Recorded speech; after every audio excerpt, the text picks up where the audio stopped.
This channel does not promote any violent, harmful, or illegal activities. All content provided by this channel is meant for an educational purpose only.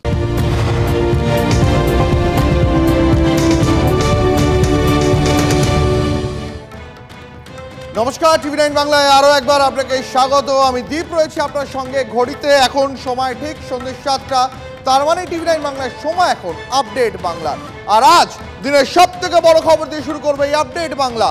নিজের বাড়িতেই নির্যাতনের শিকার, ধর্ষণের অভিযোগ করতে থানাতেও গিয়েছিলেন। তারপর নাকি পদে পদে হয়রানির শিকার হতে হয়েছে। ধর্ষণের অভিযোগে লঘু ধারা দেওয়ার অভিযোগ, সেই অভিযোগে কাঠগড়ায় পুলিশই, যাদের হাতে নিশ্চয়ই আপনাদের মনে আছে প্রতীকী শিরদাঁড়া তুলে দিয়েছিলেন আন্দোলনকারী চিকিৎসকরা। আমলা স্ত্রীকে ধর্ষণের অভিযোগে তদন্তের স্বচ্ছতা নিয়ে লেক থানাকে তুমুল তিরস্কার করল কলকাতা হাইকোর্ট। প্রশ্ন হলো, একজন সরকারি আমলা স্ত্রীকেই যদি ধর্ষণের মামলা তদন্তের এই হাল বেরিয়ে পড়ে, এই কঙ্কালসার চেহারা বেরিয়ে পড়ে, তাহলে আম জনতা, আমরা বিচার পাবো কোথায়? ক্রাইম সিন ঘেরা থেকে ময়না তদন্ত। আরজি করে ধর্ষণ খুনের ঘটনার তদন্তে কলকাতা পুলিশের বিরুদ্ধে পদে পদে গাফিলতির অভিযোগ উঠেছে। আন্দোলনের চাপে কলকাতার পুলিশ কমিশনার বদল হয়েছে, কিন্তু পুলিশের বিরুদ্ধে অভিযোগের শেষ নেই। ফের ধর্ষণ মামলায় পুলিশের বিরুদ্ধে নিষ্ক্রিয়তার অভিযোগ। হাইকোর্টে প্রশ্নের মুখে পুলিশের সদিচ্ছা। চলতি বছরের 15 জুলাই লেক থানা এলাকার বাসিন্দা ভিন রাজ্যে কর্মরত এক আমলা স্ত্রীকে ধর্ষণের অভিযোগ, নিগৃহীতার অভিযোগ। ভোররাতে বাড়িতে ঢুকে মাথায় বন্দুক ঠেকিয়ে ধর্ষণ। লেক থানায় অভিযোগ জানাতে গেলে তাকে দীর্ঘক্ষণ বসিয়ে রাখা হয়। বাড়িতে অভিযুক্তের ঢোকা ও বেরোনো সিসিটিভি ফুটেজ নিতে অস্বীকার করে পুলিশ। ঘটনার 35 দিন পর মেডিকেল করাতে চায় পুলিশ। রিটেন কমপ্লেনটা রিসিভ করে পুলিশ, এখন কোর্টে প্রডিউস হয়। তিনি তো রেপের চার্জেস এনেছিলেন, ধর্ষণের ধারায় মামলা শুরুও হয়নি এবং নতুন ধারা অনুযায়ী within 24 hours medical check up করা দরকার। আফটার 35 ডেজ পুলিশ একটা ইমেলে নোটিফিকেশন দিয়ে তাকে মেডিকেল চেক আপ করিয়েছে। লেক থানার বিরুদ্ধে তদন্তের ত্রুটির অভিযোগ নির্যাতিতার। গ্রেপ্তার হওয়ার পরের দিনই অভিযুক্ত নিম্ন আদালতে জামিন পায়। শুক্রবার সেই জামিন খারিজ করে পুলিশের ভূমিকা নিয়ে প্রশ্ন তোলে হাইকোর্ট। বিচারপতি রাজশ্রী ভরদ্বাজের পর্যবেক্ষণ, যৌন নির্যাতনের মতন গুরুতর অভিযোগে লঘু ধারায় এফআইআরের ফলে মামলা দুর্বল হয়েছে।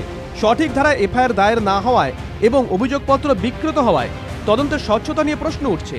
বিচারপতির পর্যবেক্ষণ, অভিযুক্তের পরিবার থানায় বসে নিগৃহীতাকে হুমকি দিলেও তার সিসিটিভি ফুটেজ নিয়ে তদন্ত হয়নি। ঘটনার পরপরই কেন নির্যাতিতার শারীরিক পরীক্ষা হয়নি, সেই প্রশ্ন তুলেছে হাইকোর্ট।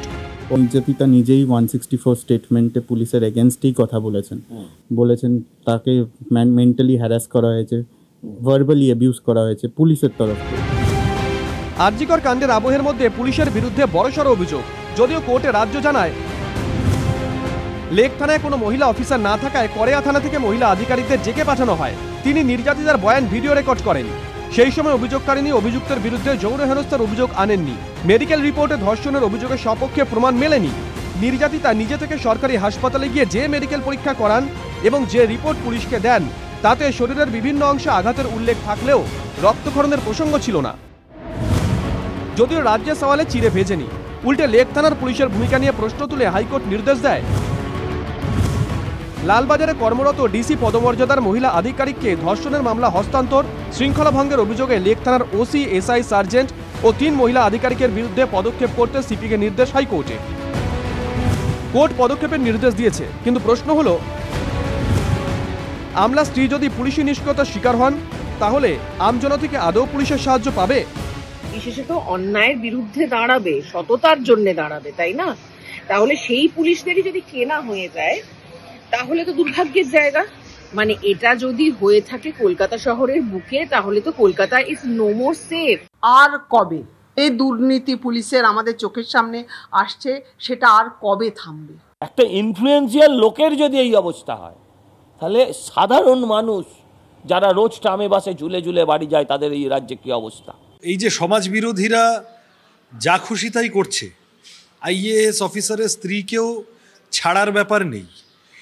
তারা এই সাহসটা পাচ্ছে তার কারণ পুলিশ প্রশাসন, সরকারটা সমাজ বিরোধীদের পরোক্ষে উৎসাহিতই করেছে, আমি বলবো এতদিন ধরে। তিলোত্তমা কাণ্ড হোক কিংবা আমলা স্ত্রীকে ধর্ষণের অভিযোগ, টালা থেকে লেক থানা বারবার তদন্তে গাফিলতির অভিযোগে সেই পুলিশই কোর্টের কাজ করায়। কেন এই অবস্থা? আস্থা কি আদৌ ফিরে পাবে কলকাতা পুলিশ? ক্যামেরা দীপঙ্করের সঙ্গে সুপ্রিয় গুহ, TV9 বাংলা, কলকাতা।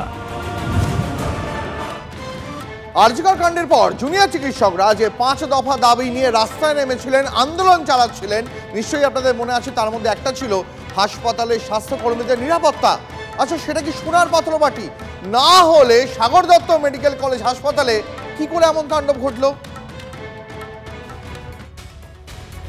সরকারি হাসপাতালে নিরাপত্তা, এটাই এখন স্বাস্থ্যকর্মীদের কাছে সবথেকে উদ্বেগের বিষয়। কারণ আরজিকর কাণ্ডের আবহেই সাগর দত্ত মেডিকেল কলেজে ফের চিকিৎসক নিগ্রহ। রোগী মৃত্যুর খবর পেয়ে হাসপাতালের 5 তলায় মহিলা ওয়ার্ডে ঢুকে চিকিৎসকদের নিগ্রহ করার অভিযোগ ওঠে রোগীর পরিজনদের বিরুদ্ধে। সিসিটিভির ফুটেজে ধরা পড়েছে সেই ছবি। পুলিশের সামনেই তাণ্ডব চালান মৃতের আত্মীয়রা।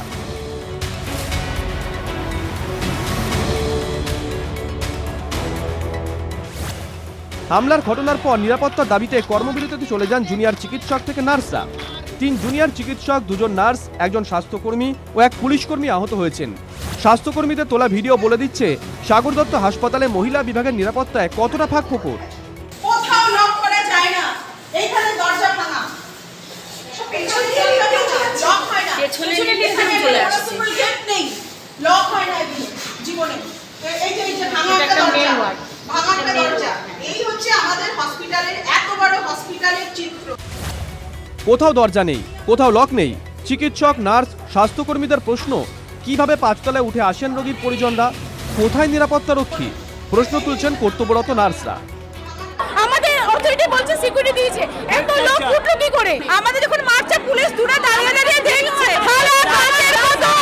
কাঁচের বোতল ছুটছে, ওয়ার্ডে অক্সিজেন সিলিন্ডার ভেঙে দেওয়া হয়েছে। আমাদের অথরিটি সব শোনার পরে বললেন, তোমরা সরকারি চাকরি করো, তাই তোমরা এইসব আন্দোলন করতে পারো না। রুমের দরজাটা একটা ধাক্কা মারলে সেটা ভেঙে পড়ে যাবে। আমাদের ঘরে চেঞ্জিং রুমে একটা পর্দা নেই। পর্যাপ্ত সুরক্ষা না পেলে কাজে যোগ দিতে নারাজ জুনিয়র ডাক্তাররা। 4th ফ্লোর অবধি উঠে চলে গেল, কেউ সেটা জানতে পারলো না, 2 ঘন্টা অবধি কোনো অ্যাকশন হলো না। আমরা কোনো মৌখিক আশ্বাসনে ফিরবো না।